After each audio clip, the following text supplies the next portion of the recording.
සියලුම අස්වැසම හිමියන්ට සුබ දවසක් කියලා ආර්දරයෙන් ප්‍රාර්ථනා කරනවා. අද 2026 අප්‍රේල් මාසේ 7 වෙනි අඟහරුවාදා.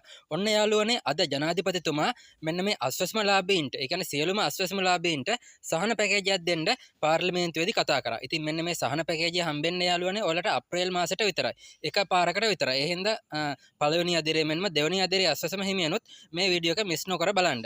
ඉතින් මේ වගේ වීඩියෝස් මිස් වෙන්න පුළුවන්. ඔයා තාමත් අපේ channel එක subscribe කරලා නැත්නම්. ඒකට හේතුව යාළුවනේ subscribe කරපු නැති අයට අපේ වීඩියෝස් පෙන්වන්නේ නැහනේ. ඉතින් ඒ හින්දා subscribe කරපු නැති අය චෝටි වෙලාවක් කරන් subscribe කරලා ඊට දකුණු පැත්තේ තියෙන bell icon එක තෝල් දාගත්තොත් මම වීඩියෝ එකක් දාපු ගමන්ම යාළුවනේ ඔයාලා ළඟට ගෙන්න ගන්න පුළුවන්.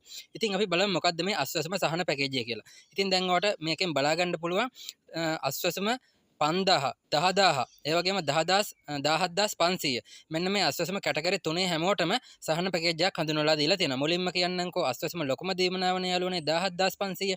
මෙන්න මේ 17500 අස්වැසම දීමනාව තියෙන අයට අප්‍රේල් මාසෙට විතරක් ඔයාලට 25000ක් දක්වා ගන්න පුළුවන්. ඒ කියන්නේ 17500 තියෙන අයට අප්‍රේල් මාසෙට හම්බ වෙනවා රුපියල් 25000.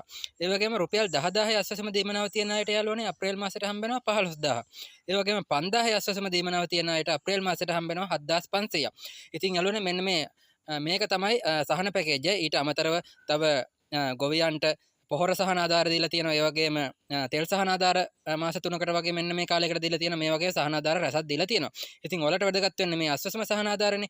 ඉතින් යාළුවනේ බොහෝ විට මෙන්න මේ 10 වෙනිදා 11 වෙනිදා වෙද්දී අස්වැසම සියලුම පළවෙනි අදියර දෙවෙනි අදියර හිමියන්ගේ අප්‍රේල් මාසයේ අස්වැසම මුදල් ඔයාලගේ බැංකුගත වෙන්න නියමිතයි. ඉතින් ඒක වැටිච්ච ගමන් මම වීඩියෝ එකකුත් දාන්නම්. ඒ හින්දා අපේ channel එකත් එක්ක එකතු වෙලා ඉන්න.